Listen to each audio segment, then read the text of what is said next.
Hello, it is January 6th, 2022, the first Backdrop weekly meeting of the new year. We get together every week to talk about the latest things in Backdrop development. We've got a busy week, or we've had a busy week since it was right up before Feature Freeze.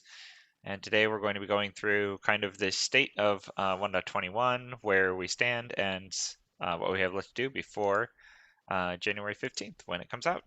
So we'll get started with some introductions. My name is Nate Lampton. I'm Quick Sketch on the internet. I'm a core committer, and I'm coming from Oakland, California. Let's go to Tim, and then we'll go to Robert. Hi, my name is Tim Erickson. I am in Deerwood, Minnesota, where it's very cold and snowy. And that's it. Tim, Robert, and then Jen. I'm Robert Lang, bug folder on the internet, coming to you from sunny and warm Altadena, California. Robert, Jen, and then Joseph. I'm Jen Lampton, joining from Oakland, California. Very excited about remaining tasks for 121. Joseph, and then Olaf. I'm Joseph. I'm from Las Vegas, Nevada, where it is sunny and cold. And yeah. Thanks, Joseph. Olaf, and then Justin.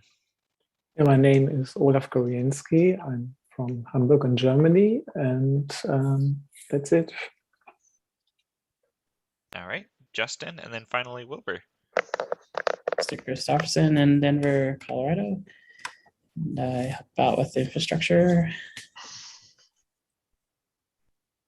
Thanks, Justin. Wilbur?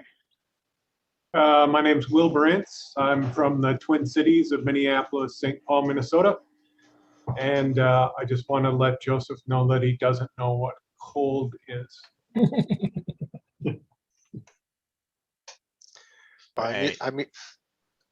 I'm used to like 110, so it seems pretty cold to me. Bright and sunny here in -5 Fahrenheit. All right, well, let's see. We usually do a little update on the status of contrib modules in the community. Oh, wait, hang on. We have a late comer here. Arena, we're just in the middle of doing introductions. Do you want to introduce yourself and say, a little bit about yourself and why you're here? Always, anytime. Hi, Happy New Year to everyone. I'm wishing everyone that whatever it is, 2022 is peaceful and joyful. I believe it's going to be very challenging, but we all need to try to make it such. And I think that also February 2nd and February 22nd are going to be very good days this year for any kind of events because of the dates. I apologize that I came early. The good news that I came late. The good news, I have to leave early because I'm taking kids to the airport. And I joined today with a very specific question. I am working with someone who is, so she used to do event management and event organization for one of nonprofits, and she was interested in helping with promoting Next Backdrop Live. And my question was, would backdrop.org be interested in working with one dedicated person? She's not, her English is somewhat limited at this point, but she's in the process of learning. She worked in nonprofits for a long time. She's traveling between Berkeley and Europe, and so she's on different times. And she wants to move from pure event organizations to also UX and things like logo, like creating materials, more of the design things. And I apologize for hijacking the meeting right away, but I'm like, okay, all right, we have this like great bright start for 2022. If people here are interested, then for the next meeting, I guess I can talk to her, come up with some reasonable plan and bring her on board and say, okay, all right, this is, one of the opportunities. And yes, my name is Irina Zaks, and I'm open source evangelist and web developer, by the way. Back to introductions. And I always create a lot of energy in the room, or some people call it turmoil, or some people, everyone calls it differently.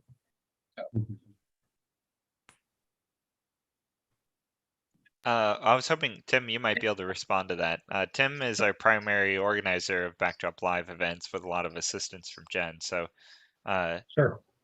go ahead, Tim. So, yeah, Irina, I would say we're always happy for help and would love to talk about it. I would love to know more about this person's availability and what they can do. I think that I'd be happy to, we either bring this up at an outreach meeting in the future, which would, the next one would be in 2 weeks, or just schedule some time if you want to talk about it sooner than that. We could schedule a call, but I don't know if we can make any other formal decisions today. That's perfect. I will then just reach out. So I will reach out to you directly, and then Sure. we can just like propagate to everyone. Okay, cool. Got it. Thanks. Yep. All righty. Well, thanks, Irina. Great to see you as well. Welcome to the meeting. Let's see. Let's go to Jen. And Jen, if you could give us the contrib update. Sure. So we have 2 new modules with releases this week, one called Image Zoom and one called Membership Entity. And I have, just to throw this out there, I have seen a ton of new modules appearing in the GitHub repository that don't have releases yet. There's at least one a week appearing. So I just wanted to say thank you to all the people who are actively working on contrib. Does look like there's a lot of activity right now. Yeah, excellent. One a week, Jen? Is that what you meant to say? At least one a week. Yeah, okay. Okay, let's see. Well, I was thinking today, our big topic is, our big topic is, hang on, sorry, I'm trying to hide my Slack before I share my screen. Our big topic is 1.21 and the next release that is coming together there. So let's go ahead and share a screen, get this pulled up. So yeah, I thought what we might do is run through the 121 milestone and check out what's happened in the past and also go through like the couple of items that didn't get done. Since the didn't get done list is a lot shorter, maybe we can go through that first. And the one that we still have on the docket here is the layout listing page, basically on the main layouts administration page. We want to add some additional help that describes how the layout system works, because it's one of the biggest differentiators in Backdrop, and it's probably one of the things that existing Drupal users are going to be least familiar with. So this is adding a chunk of help text. As you can see, it's RTBC. And it is still in the 1.21 milestone. So we only have 9 days before the 1.21 release, but in between now and then, we're still merging any user experience improvements. So things like this that are minor changes in functionality or no changes in functionality, but are helping the user experience, string changes, and adding help text or things like this, we can still get in for the next week. So this one I expect to be pulled in pretty shortly. Hey, just, yeah, okay, you're going to look at 1.22. That's fine. Yeah, so we did bump a couple of issues that didn't make it. So that includes this setting custom validation error messages on required fields. We just didn't get the changes made available quite in time. Provide the new hidden path content type in core. This is adding a new card content type and then displaying them on the home page. Tim, do you want to say more about this issue and where we are with it? Sure. Really quickly, I the big sort of development at the end was that we were leaning towards providing some sort of new layout and placing these cards using the layout instead of a view. And we haven't figured out exactly how we're going to do that yet. And the goal, I would really like to have this finished by release day so that we can get this in as quickly as possible after. That might not be realistic, but still, the sooner we can get this into the next release, the better. We have lots of time to do it. I think Okay. that's all. All right, then lastly, trim summary on word boundary. Small fix to the way that summaries are generated. I'm not quite sure what happened with this one in the end, so let's take a look. Basically, Peter thinks that he has a better idea and he wanted to postpone it. Oh, okay. Well, that's a pretty good reason to wait. Yeah. Okay. Yeah, I know generally we're trying to figure out what to do about trimming that happens when you're in the middle of an HTML element. But I'm not totally sure if he's trying to incorporate that into this scope or not. Okay, and then lastly, this drop support for PHP lower than 5.6. We intentionally delayed this until the next release, but the idea is that we will merge or bump the minimum PHP version pretty much right after 1.21 comes out, so that 1.22 and the development branch will be requiring PHP 5.6 or higher moving forward. In 1.21, we added a status report message that throws an error, so people will get the red dot in their admin bar and an error on the status report page if they're running a PHP version lower than 5.6. So that gives them a 4-month window in which Backdrop will be alerting them that there's a pretty serious problem. But already, if you're on one of those older PHP versions, there's absolutely no way that it's being supported at this point, because all of the operating systems have either also dropped support for it, or the operating systems themselves are now unsupported. So it's kind of a big change for us, because we're very keen on maintaining backwards compatibility as long as possible. But at this particular situation, we kind of had reached the end of the rope. Okay, let's see. So let's talk about what did get in. There's a whole bunch of really great stuff. So let's see. Recently updated. Nope. Okay. So this minor issue for separating help text from on publishing options. This is on the node screen. That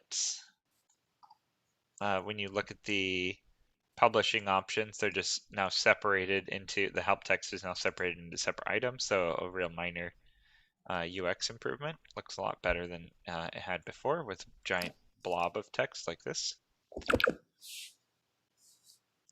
Jen, anything you want to say about this one? I think you were the advocate for it. Well, just that it took a really long time to get in, and I'm really pleased with the result. So I want to thank everyone that helped move that forward. All right. Let's see, additional CSS classes on regions, on flexible layout templates. This one turned out great in the end. We discussed it just last week, and it's still a lot of work left to do, but it really moved forward super quickly here at the very end. I'm not sure there's a screenshot in here that quite captures the final result. Jen, you were working on this one too. Do you want to summarize it? It's the screenshot should be in the top issue. Should be a before and an after right there. So this doesn't have the essentially, machine name in it though. Yeah, it does. I see at the bottom. Well, I have another screenshot somewhere.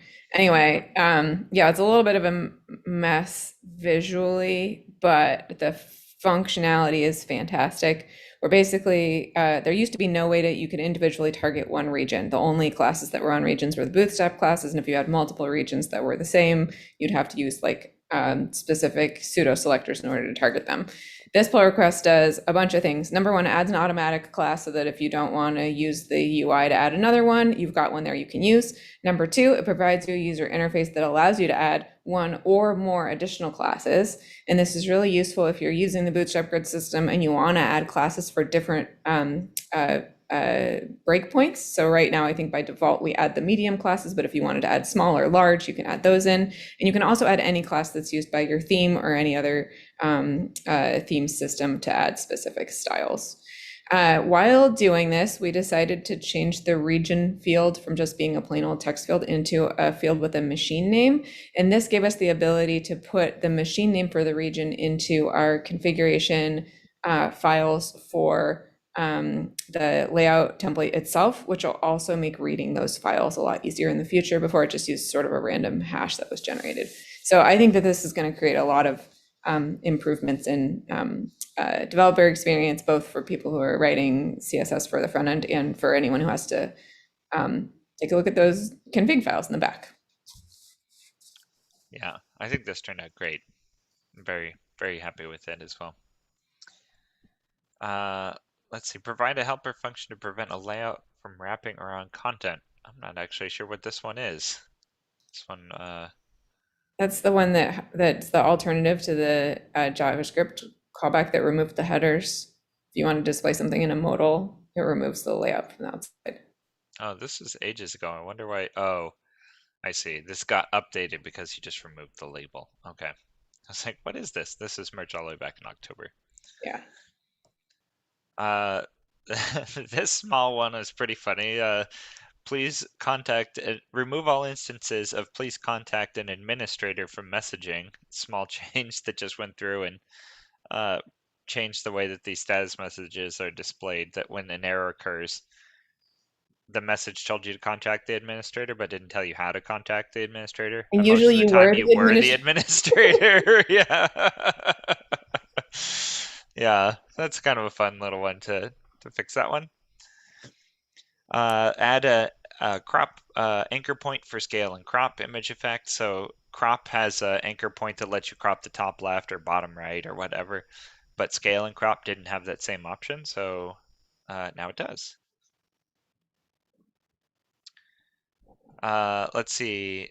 Yeah, these are, I was hoping to sort these by the ones that just got merged over recently, but these are all kind of jumbled up now. Sorry, you had me update all of the issues, and so they're all now in my order instead They're now of all your order. updated. Yeah. Okay, let's see. Add a filters for class name to the interface for listing available tests. This adds a quick filter on the list of tests. So you can search all of the tests by the class name or by the title of the test. I have found that this very quickly shifted my preferred tool from using the command line to run the test to the user interface to run the tests because I can find them so much faster. Yeah. So yeah, that's a really big improvement. Let's see. This optimize of menu navigation links rebuild. Oh, Joseph is here. Let's see. I'm not sure, Joseph, if you have much to add on this one, since you wrote it, since you haven't really made any changes. It looked really good from the time you first opened it. Do you have anything you'd like to say about this one? I don't know. We're basically using a static cache for menu rebuild now instead of querying the database every time we need to look up anything about the menu links table, which is a big improvement for tests because our tests are currently database constrained. Yeah, I think you said the tests run about 10 to 15% faster after this, which is huge. Mm-hmm. Yeah. So that's the entire test suite. Yeah. I did some benchmarking as to what effect this would have on individual sites. And the overall summary of what I found, if you look down here at the bottom of this screenshot, this is XHProf doing a comparison diff. And menu rebuild on my local took 107% less processing time. That basically means menu rebuild got twice as fast, which is awesome. And this is on just like out of the box. As your site gets more menu items, that would probably increase. It has a downside that it also, if you look at the memory usage also doubled. so it was a trade-off between performance that things go a lot faster now, but they also consume more memory. But doubling Right. the memory was, in this case, 1 megabyte. So a nominal amount of memory increase. And this only happens during rebuilds, not every page load. Right. Anyway, this is great. I was very, very excited about this. And this 100% increase in performance is on a super fast machine. This is on my local, latest laptop. If you were on any computer that had a slower processor, a slower disk, especially, the performance improvement would be a lot greater, and the memory usage would be the same. The memory difference. So like the memory usage would be the same as my local test, but the improvement in difference of performance would be a lot greater. Yeah, really great. Okay. Let's see. Menu bread or the breadcrumbs. The breadcrumbs got moved around. Tim, this was a pet issue for you. Are you happy about the now moving of the breadcrumbs? I am. Thank you, everybody. I will sleep better tonight. Yeah, the short version is that breadcrumbs just got moved above the tabs instead of below the tabs. So here we are. So they used to be below, and now they're above. Great job. And above the title, which to me was most important. Is this a retroactive change, or is this just going to be ongoing forward? Just new installs. It won't touch existing sites. And is this part of the theme or part of layouts? It was a change to the core layout. Okay. Yeah, so the theme normally gets to control the position of all three of these things, but only if there aren't blocks that manually place the breadcrumb or the title or the tabs. And I think what this pull request did is it manually placed the breadcrumb, so it moved it, kind of overriding the theme at the layout level. I hope I said that correctly. Okay, this next one is very exciting, in my opinion. It's a major enhancement to our entity system, and it's the work to put entity view in core, which was a blocking issue for putting references in core or entity reference in core. So this is very exciting. We have a really good change record on this too that shows roughly what this does. Is that previously you had all of these different functions: node view, comment view, file view, user view, taxonomy term view. And depending on what kind of entity you were working with, you had to call these separate functions. But now there's a method on the entity level that lets you use the method within that object. So it's node arrow view, comment arrow view. And this doesn't look like a big change. But the exciting thing is that regardless of the type of entity that you're working with, you can now use the method view on that entity, or you can use the new function, procedural function entity underscore view, which works across all entity types. There also is some underlying work that build content also exists for all of these functions. And so there's also a build content method and a procedural function entity build content that, again, unifies that process across all different types of entities. So this is very exciting. Like I said, it unblocks some work on putting references or entity reference module into core, because previously those modules were either dependent upon entity plus or a lot of workarounds to make it work with the core entities, and then contrib entities, it was just kind of, well, we're not quite sure how those will work yet. And now core or contrib, all of those entities have this unified way of displaying content.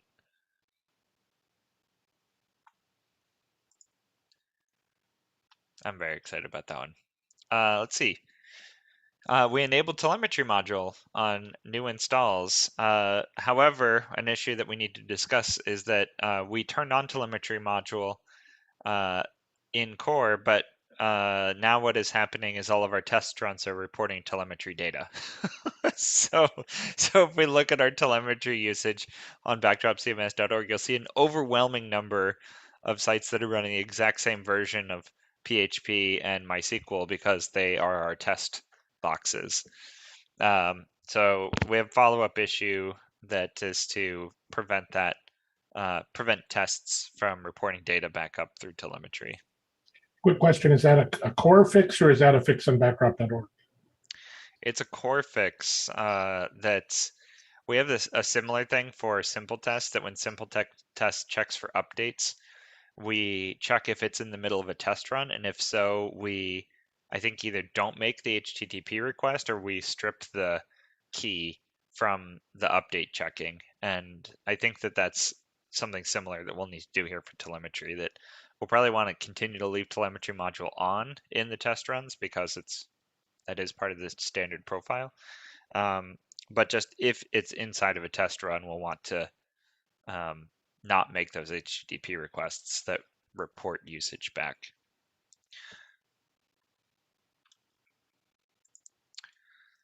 Let's see. Boy, there's so many things. Okay, add an empty option to theme item list. So just like there's a pound empty property on tables, if there's no rows, we also added a new pound empty if there is no items in an item list.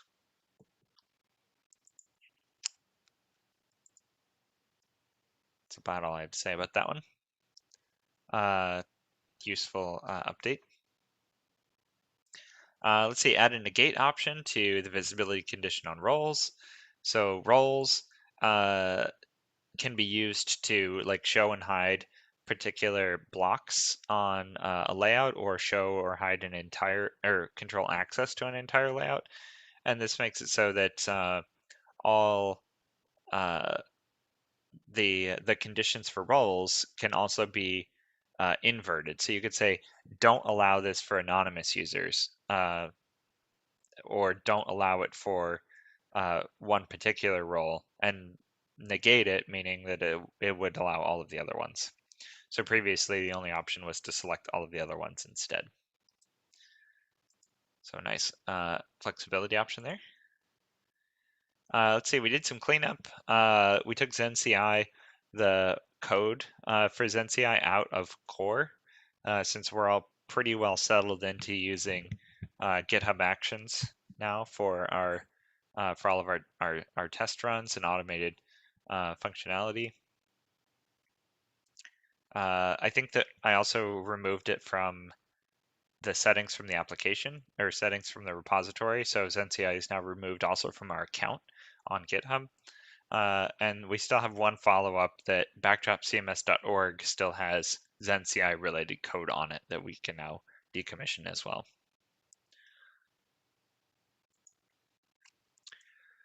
Let's see, add settings for which part of the book navigation to display. This adds site-wide settings for hiding and showing the navigation on books, the book content type, or any other content types that have book functionality enabled. Jen, you found this issue. Is there anything you'd like to say about it? That was just a spin-off from a different issue where I think Herbal added a bunch of settings for which parts of the book navigation to display. So this is just a new UI to configure that site-wide. Yep. And let's see, updating jQuery, jQuery UI to 1.13. This was awesome. Indigo Zella really put in a lot of work here to make this happen. A new version of jQuery UI come out. It was the first new version of jQuery UI in like 5 years. So it was a big deal, and something that we hadn't done anytime recently is update our version of jQuery UI. So she figured out exactly how to do that. It took a lot of work, like taking out all of the individual files, restructuring it into the same way that Backdrop uses it. There were a couple of new dependencies. some new files that were added, things got split up and moved around, and she sorted it all out. We did a lot of regression testing to make sure that everything all looks okay, and I'm very excited about that update to jQuery UI. I'm really hoping, so jQuery UI kind of got some new life breathed into it recently. I think it has new maintainers. They moved their code repository over to GitHub. This was the first GitHub-driven release. I'm really hoping that jQuery UI gets a little bit more attention, because I would love it if they would formalize support for touch devices, like drag and drop on a mobile device. We're currently using this library called Touch Punch, which mostly works, but doesn't work on like a desktop emulator of a touch device, because they operate differently. So I'm hoping jQuery UI will continue to live on for a little while. I'm not totally sure if we should be investigating moving off of it entirely or not, but that would definitely be a backdrop 2 sort of thing. But I kind of think that the hype cycle around other JavaScript frameworks is kind of subsided. And so now people are going back and going, jQuery wasn't so bad, So I think we've kind of gone from like jQuery is dead and we should all move on to it from that mentality to now it's like, well, actually, these other frameworks are almost dead too, so maybe maybe jQuery is not so bad. Anyway, very excited about that. Huge props to IndigoZella for all the work there to make that happen. All right, and then lastly, this one didn't get in this past week, but we added date tokens so that wherever you have a date, you can now access in-depth tokens and custom format dates that are stored inside of date fields. I think this one was done a while back, but this was done, I guess actually only 3 weeks ago. Yeah. Well, anyway, it's quite the collection of things. Sorry, that was a little bit less exciting than I'd hoped for going through the feature list. They're all very exciting. I just didn't have time to like properly express my excitement for each and every one of them. So I think this is a great release, great collection of things that we've put together for 1.21. So very excited. We have 9 more days before that 115 release, or sorry, that 121 release comes out on January 15th. And in the meantime, kind of as always when we're in this little lull, the best place to be putting our efforts is into bug fixes normally. So although the 121 milestone is now empty, if you check out the latest bug fix release milestone, which is 120.4, there's still a large number of issues in there that need some attention.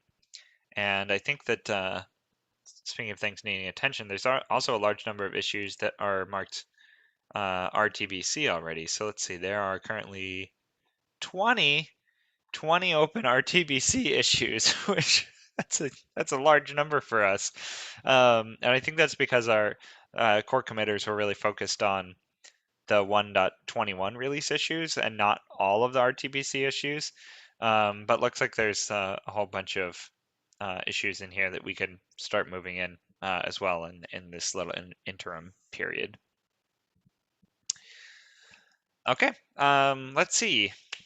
That's all that I kind of had planned for today.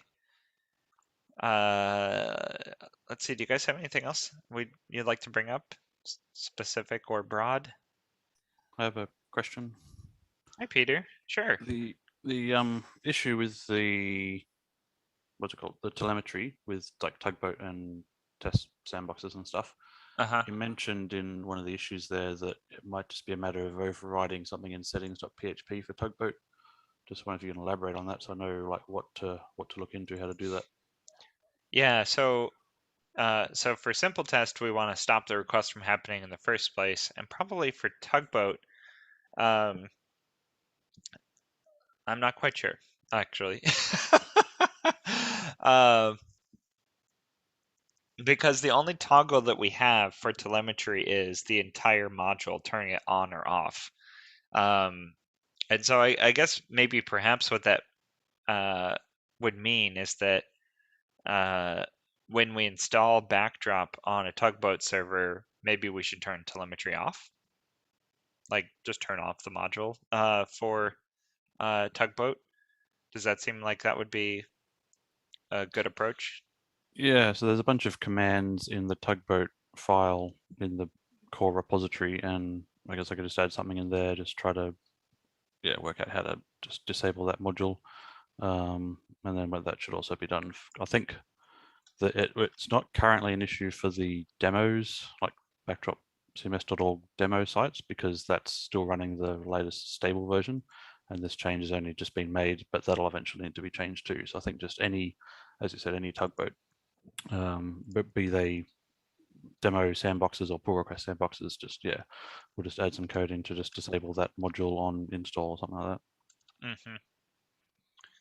Yeah, there you go. I'm trying to find the similar fix that we have for simple test, but it's not coming up right away.